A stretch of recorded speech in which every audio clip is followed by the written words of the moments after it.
Dear students, আজি তোমালোকক মই ভিডিঅ'টোলৈ স্বাগতম জনাইছোঁ। আজি আমি আলোচনা কৰিবলৈ লোৱা টপিকটো হৈছে ট্ৰান্সলেশ্যন আৰু ট্ৰান্সলেশ্যন কেইটা HSLC 2019ত আহিছিলে। তোমালোকে দেখিছা HSLC 2019 আৰু তাৰ তলত 5টা ট্ৰান্সলেশ্যন আছে। অসমীয়াৰ পৰা ইংৰাজীত আমি লিখিব লাগে। এবাৰ মই চেণ্টেন্সেছ কেইটা পঢ়ি দিব বিচাৰিছোঁ। নম্বৰ A, যদুৱে মোক সুধিছিল ৰাজু ইংৰাজীত ভালনে? বি, দুকমুকালিতে শোৱাৰ পৰা উঠাটো তেওঁৰ অভ্যাস। চি, মিছা কথা কোৱা উচিত নহয়। ডি, সৌ গছডাল ইমান ওখ। ই, কিতাপখন টেবুলৰ ওপৰত আছে। ঠিক আছে, আমি পোনে পোনে প্ৰথমটোলৈ যাব বিচাৰিছোঁ। এই আছে, যদুৱে মোক সুধিছিল ৰাজু ইংৰাজীত ভালনে? এনচাৰটো হ'ব Jodu said to me, is Raju good in English? Is Raju good in English to inverted comma ভিতৰত লিখিছোঁ, ওপৰতে থৈ inverted comma ভিতৰত আছে। গতিকে এইটো এটা হৈছে ৰিপৰ্টেড স্পীচ।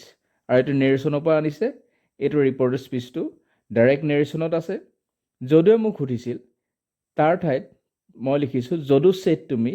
যদি তোমালোকে লিখা যদু asked me তেতিয়াও ভুল নহয়। সাধাৰণতে ডাইৰেক্টত যেতিয়া থাকে আমি saidটোৱে আমি ইউজ কৰোঁ। গতিকে আমি লিখিলোঁ যদু said to me। যদুৱে কথাষাৰ কৈছিলে, কাক কৈছিলে? মোক কৈছিলে। ওপৰত আছে সুধিছিলে, গতিকে ইয়াত saidটো লিখিলেও ভুল নহয়। আৰু তোমালোকে asked লিখিলেও ভুল নহয়। খালি asked লিখিলে কি লিখিব লাগিব? যদু asked me, তেতিয়া টো নবহে। তাৰপিছত আছে ইনভাৰ্টেড কমাৰ ভিতৰত আছে ৰাজু ইংৰাজীত ভালনে? সেইটো কাৰণে আমি কি লিখোঁ? ৰাজু ইংৰাজীত ভাল। Raju is good in English. ইংলিছত ভাল হ'লে বা এটা বিষয়ত ভাল হ'লে আমি কি লিখোঁ? ইন লিখোঁ, প্ৰিপজিশ্যন। আৰু কিন্তু মেথছত ভাল হোৱা হ'লে আমি কি লিখোঁ? এট লিখোঁ। কাৰণ মেথছটো হাতে কামে কৰে আৰু ইংলিছটো এটা মানে ভাষা এটাৰ ওপৰত বা সাহিত্যৰ ওপৰত জ্ঞানটোৰ কথা বুজাইছে। গতিকে Raju is good in English হ'লে ৰাজুৰ ইংৰাজীত ভাল, আৰু সেইকাৰণে আমি ইণ্টাৰেটিভ কৰি দিলোঁ ৰাজু ইংৰাজীত ভালনে?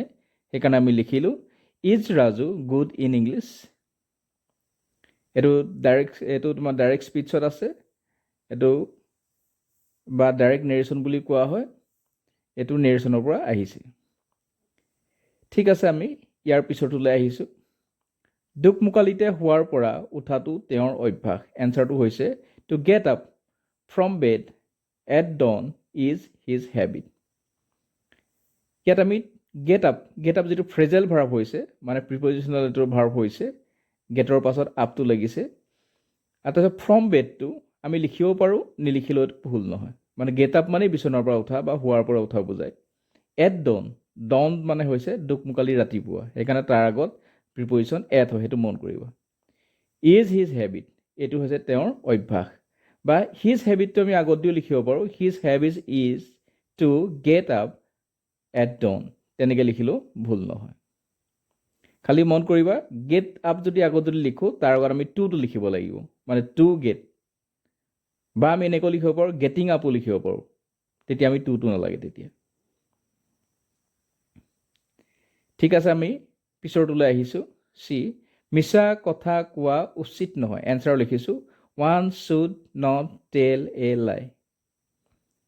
এনেকুৱা চেণ্টেন্সত যেতিয়া ছাবজেক্টটো নিৰ্দিষ্ট কৰি যেতিয়া ধৰি দিয়া নহয়, তেতিয়া আমি ওৱান লিখিব পাৰোঁ।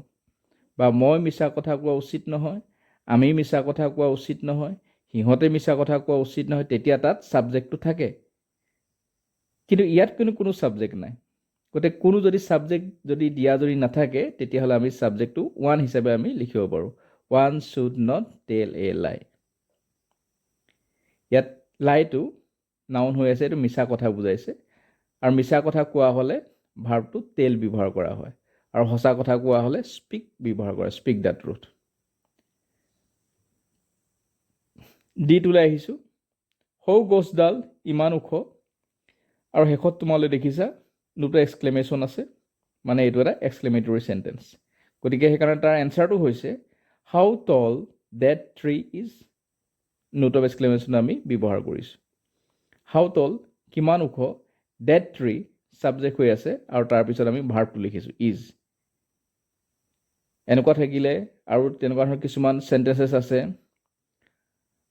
What a full I am, এনেকুৱা নিচিনা মই কি যে এটা মূৰ্খ, এনেকুৱা ধৰণৰ ইউজ কৰা হয়, what a full I am.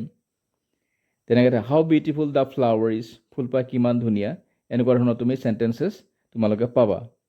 তেতিয়া মানে এক্সক্লেমেটৰী চেণ্টেঞ্চবিলাকত ছাবজেক্টটোৰ পাছত ভাৰ্বটো ব্যৱহাৰ হয়। আৰু তাৰ আগত যিটো তোমাৰ এডজেক্টিভ থাকে, যেনেকৈ ইয়াত তল হৈছে, তলটো আগত লিখা হয় আৰু সেই এডজেক্টিভটোৰ আগত হাউ, যিটো ডব্লিউএছ কুৱেশ্যন ৱৰ্ড, সেই হাউ কুৱেশ্যন ৱৰ্ডটো ব্যৱহাৰ কৰা হয়।